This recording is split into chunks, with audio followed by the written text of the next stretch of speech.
दोस्तों नमस्कार, आप सभी का स्वागत है। आज मैं आपको एक ऐसी मोटिवेशनल स्टोरीज बता रही हूँ जिसे पढ़ने के बाद आपकी ऊर्जा पहले जैसी नहीं रहेगी। तो चलिए बिना आपका समय गवाए मोटिवेशनल स्टोरी को शुरू करते हैं। एक व्यापारी व्यापार करने के लिए एक शहर से दूसरे शहर जाता था। बीच में रेगिस्तान का कुछ इलाका पड़ता था। वह आदमी एक नेगेटिव सोच वाला इंसान था। हमेशा शिकायत करता रहता था कि मेरे पास ये नहीं है, वो नहीं है, इसकी कमी है, उसकी कमी है। एक दिन वह रेगिस्तान में से गुजर रहा था, तभी उसकी पानी की बोतल खाली हो जाती है। उसे बड़ी जोर की प्यास लगती है, लेकिन रेगिस्तान में पानी ना मिलने की वजह से उसे बहुत गुस्सा आता है और बोलता है कि कितना खराब जगह है, ना कोई पेड़ ना पानी, रास्ता भी लंबा है, रेगिस्तान पार करना पड़ता है।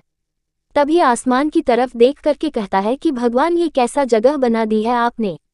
अगर मेरे पास में बहुत सारा पानी होता, बहुत सारे संसाधन होते तो इस जगह पर हरियाली कर देता, बहुत सारा पेड़ लगा देता। वह आदमी ऊपर देखकर ये सब बातें कह रहा होता है और ऐसा लग रहा था कि जैसे ऊपर वाले से जवाब का प्रतीक्षा कर रहा हो कि भगवान कुछ कह दे। अब चमत्कार ये हुआ कि वह जैसे ही नीचे देखा, उसे अपने आंखों के सामने एक कुआं दिखाई दिया। वह पूरी तरह से घबरा गया क्योंकि उसने कभी भी उस रेगिस्तान में कुआं नहीं देखा था। वह कुएं के पास पहुंचा और देखा कि कुआं पूरी तरह पानी से भरा हुआ है, परंतु वह आदमी नेगेटिव सोच वाला था और हमेशा शिकायत करता रहता था। और फिर से आसमान की तरफ देखते हुए बोला, भगवान, पानी से भरा हुआ कुआं तो दे दिया, लेकिन पानी निकलूंगा कैसे। तो इस बार जब वह नीचे देखा तो फिर से चमत्कार हुआ। उसे कुएं के पास रस्सी और बाल्टी दिखाई दी, लेकिन आदमी फिर से ऊपर देखा और बोला, भगवान, अब इस पानी को ले जाऊंगा कैसे।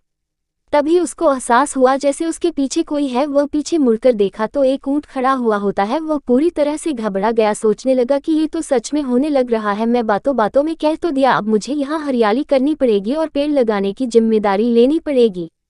आदमी को पानी से भरा हुआ कुआं मिल गया, बाल्टी और रस्सी मिल गई, पानी को ले जाने के लिए ऊंट भी मिल गया, सब कुछ मिल गया। अब वह आदमी सोच रहा था कि ये मैं बातों बातों में क्या बोल दिया, ये तो गड़बड़ हो गया। अब वह तेजी से दौड़कर भागने लगा। वह भाग रहा था, उस जिम्मेदारी से बच रहा था। तभी एक कागज उड़ते हुए आया और इसके शरीर से चिपक गया। उसने जब उस कागज को देखा तो उस पर लिखा हुआ था कि मैंने तुम्हें पानी दिया, कुआं दिया, रस्सी और बाल्टी दिया, पानी को ले जाने के लिए साधन दिया, फिर भी क्यों बचकर भाग रहे हो। उस आदमी को लगा कि मेरे साथ पता नहीं क्या हो रहा है। वह दौड़ते दौड़ते रेगिस्तान को पार कर लिया, लेकिन उस रेगिस्तान को हरा भरा नहीं बनाया। ये कहानी हमें सिखाती है कि हम में से बहुत सारे लोग ये कहते हैं कि बड़े स्कूल में पढ़ लिया होता या बड़े कॉलेज में चला गया होता तो ये कर लेता, अगर मेरे पास बहुत सारा पैसा होता तो ये कर लेता, मेरा बॉस मेरा साथ नहीं देता है, नहीं तो मैं पता नहीं क्या कर देता। हम हमेशा शिकायतें ढूंढा करते हैं, अपनी जिम्मेदारी से बचकर भाग रहे होते हैं। ये कहानी हमें सिखाती है कि लाइफ में हम जो कुछ भी कर रहे हैं 100% जिम्मेदारी हमारी है कि उस काम को बिना किसी शिकायत की पूरा करें। तो दूसरों पर दोष देना, उनकी गलतियां बताना बंद कीजिए, अपनी गलतियों को सुधारना शुरू कीजिए। अगर आपको हमारी स्टोरी अच्छी लगी हो तो अपने दोस्तों के साथ शेयर कीजिएगा और कमेंट में जरूर बताएं कैसी लगी। सब्सक्राइब और लाइक कीजिए।